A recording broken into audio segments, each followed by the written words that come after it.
সুপ্রিয় বন্ধুরা, আমার পিছনে যে স্মৃতিস্তম্ভটি দেখতে পাচ্ছেন, এটি হচ্ছে রায় বাহাদুর ঘোষ রাজকুমার নামে এক জমিদারের।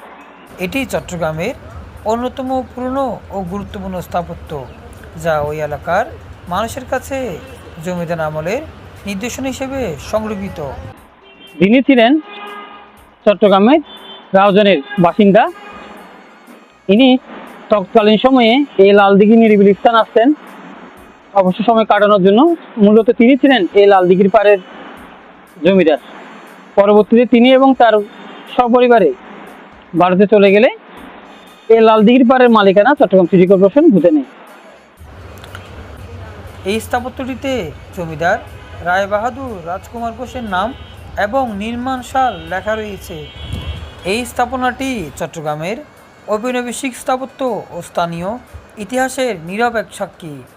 বর্তমানে এই স্থাপত্যটি অবহেলায় অযত্নে পড়ে রয়েছে।